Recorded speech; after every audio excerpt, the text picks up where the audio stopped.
చూస్తున్నాం NRI TDP నేత ash ను సిఐడి అధికారులు విడుదల చేశారు. అస్వస్థతకు గురైన తల్లిని చూసేందుకు అమెరికా నుంచి ఇండియాకు వచ్చిన యాష్ ను సిఐడి పోలీసులు నిర్బంధించారు. ఆ తర్వాత గుంటూరు సిఐడి ఆఫీస్ కు తరలించారు. విషయం తెలుసుకున్న మాజీ మంత్రి దేవినేని ఉమా, టీడీపీ నేతలు, న్యాయవాదులు సిఐడి కార్యాలయానికి వెళ్లారు. ఇక యాష్ ను అన్యాయంగా అరెస్టు చేయడంపై సిఐడి అధికారులతో మాట్లాడారు.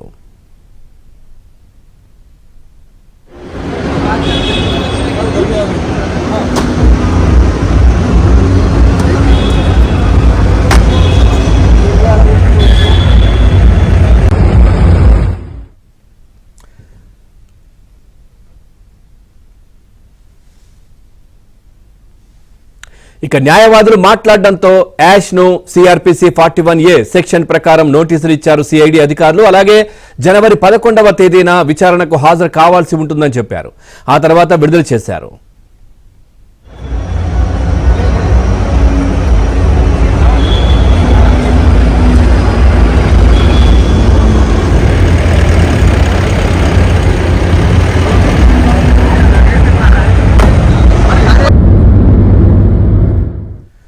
ఇక ఎన్ఆర్ఐ యష్ అరెస్ట్ ను టీడీపీ జాతీయ ప్రధాన కార్యదర్శి నారా లోకేష్ ఖండించారు. యష్ ను అదుపులోకి తీసుకోవడం అప్రజాస్వామికమన్నారు. ఇక యష్ ను అరెస్ట్ చేసి ప్రపంచ వ్యాప్తంగా ఉన్న ఎన్ఆర్ఐలకు ఏం సంకేతం ఇస్తున్నారని ప్రశ్నించారు నారా లోకేష్. అటు యష్ అరెస్టుపై టీడీపీ రాష్ట్ర అధ్యక్షుడు అచ్చెన్నాయుడు సైతం ఆగ్రహం వ్యక్తం చేశారు.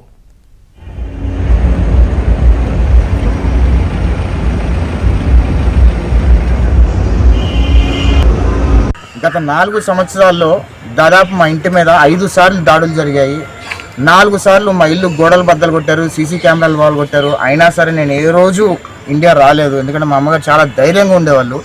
కానీ ఈరోజు మా అమ్మగారు ఆరోగ్యం బాగాలేదు కాబట్టి నేను చూడటానికి వస్తే ఇక్కడ ఈ రకంగా అంటే లుక్ ఓవర్ సర్క్యులర్ ఇచ్చి ఈ రకంగా ప్రజల గొంతు అంటే మేము ఇష్యూ బేస్డ్ మేము మాట్లాడుతుంటే మా గొంతు నొక్కాలి, మమ్మల్ని భయభ్రాంతులకు గురి చేయాలి, ఏదో రకంగా మమ్మల్ని ఇబ్బంది పెట్టాలనే ప్రయత్నం అయితే ఈ ప్రభుత్వం నిరంతరం చేస్తూనే ఉంది.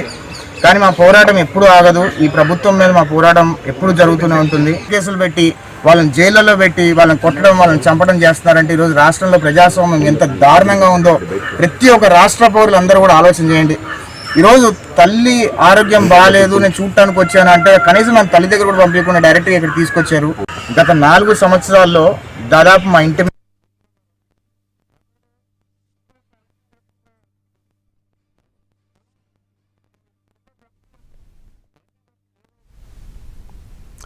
ఇక 41A నోటీసులు ఇచ్చి వచ్చే నెల 11న విచారణకు రావాలన్నారు యష్ తెలిపారు. ఇక తాను ఏ తప్పు చేయలేదని, కేవలం ప్రభుత్వం అవినీతి అక్రమాలే ప్రశ్నించారన్నారు. భవిష్యత్తులో వైసీపీపై తన పోరాటం కొనసాగుతుందని యష్ స్పష్టం చేశారు. దీనిపై మరింత సమాచారాన్ని మా కరెస్పాండెంట్ సాంబశివరావు అందిస్తారు. ఎన్ఆర్ఐ యాష్ ను ఎట్టకేలకు సిఐడి పోలీసులు బయటికి విడుదల చేశారు. ఈ రోజు తెల్లవారుజామున శంషాబాద్ ఎయిర్పోర్ట్ లో అదుపులో తీసుకున్న పోలీసులు తొలుత మంగళగిరి సిఐడి కార్యాలయానికి తరలించి ఆ తర్వాత గుంటూరులోని సిఐడి ప్రాంతీయ కార్యాలయానికి తరలించారు. ఆ తరలించిన తర్వాత అతని తరపున న్యాయవాదులు, మాజీ మంత్రులు, టీడీపీ నేతలు సిఐడి కార్యాలయానికి చేరుకున్న తర్వాత 41A నోటీస్ ఇచ్చి తిరిగి మరలా వచ్చే నెల 11వ తేదీన విచారణకు హాజరు కావాలని నోటీసులో పేర్కొన్నట్టు తెలిసింది. అసలు ఏ కేసులో అరెస్ట్ చేశారు, ఎందుకు అరెస్ట్ చేశారు, మనతో పాటు మాట్లాడేందుకు బయటకు వచ్చిన యాష్ ఉన్నారు. సార్ చెప్పండి, అసలు మిమ్మల్ని ఎందుకు అరెస్ట్ చేశా ఉన్నారు, ఏం చెప్పారు సార్ పోలీసులు? అంటే నా మీద సోషల్ మీడియా కేసులు ఉన్నాయని చెప్పారు. అంటే 501, 2 ఏదో ఉన్నాయని చెప్పారు. బేసికల్గా ఏంటంటే జగన్మోహన్ రెడ్డి గారిని ప్రశ్నించిన వాళ్ళ ఈరోజు ఆంధ్రప్రదేశ్ రాష్ట్రంలో చంపేస్తున్నారు, కొడుతున్నారు, అక్రమ కేసులు పెడుతున్నారు. ఇవన్నీ చాలా సర్వసాధారణం అయిపోయినాయి ఆంధ్రప్రదేశ్ రాష్ట్రంలో. నేను అమెరికాలో ఉండి ఆంధ్రప్రదేశ్ రాష్ట్రంలో జరుగుతున్న అన్యాయాల్ని ప్రసార మాధ్యమాల ద్వారా, సోషల్ మీడియా ద్వారా ప్రశ్నించే ప్రయత్నం మాత్రమే చేస్తున్నాము. జరుగుతున్న అన్యాయాన్ని ప్రజలకు వివరించే ప్రయత్నం మాత్రమే చేస్తున్నాము.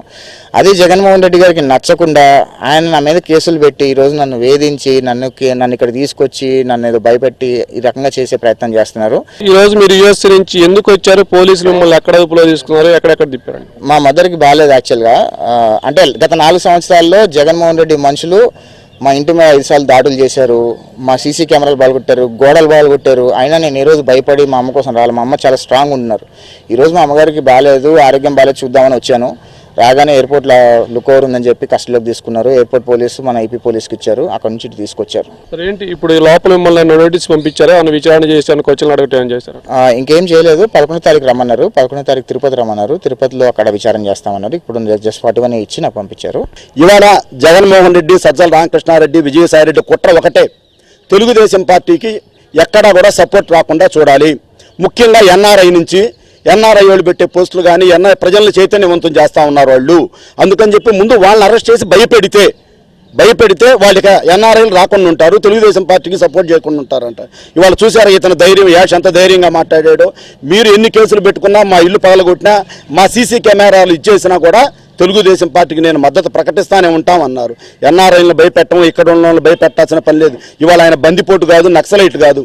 మీరు అక్కడికల్లా వెళ్ళి శంషాబాద్ ఎయిర్పోర్ట్లో అరెస్ట్ చేసి లుకౌట్ 4 గంటల పాటు ఎయిర్పోర్ట్లో కూర్చోబెట్టి మరీ సిఐడి పోలీసు చేసిన నేరం ఏంటి అని అడుగుతా ఉన్నా, అంత దుర్మార్గం ఏంటని ఆయన అడుగుతా ఉన్నా.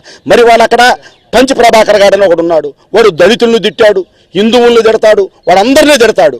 మరి వాడు సమాజం చీడపురుగు సమాజానికి పెట్టిన వైసీపీ నాయకుడు, వైసీపీకి స్పాన్సర్ చేసిన వాడు యుఎస్ఏలో ఉండే నాయకుడు వాడు. మరి వాడిని ఎందుకు అరెస్ట్ చేయరు? వాడిని వాళ్ళ కుటుంబ సభ్యులు ఇక్కడ ఉన్నారు కదా, వాడి ఇల్లు ఎప్పుడు బగలగొట్టారా, వాడి ఇల్లు దూకిపోయారా, వాడి కుటుంబ సభ్యులు ఎప్పుడైనా అరెస్ట్ చేశారా?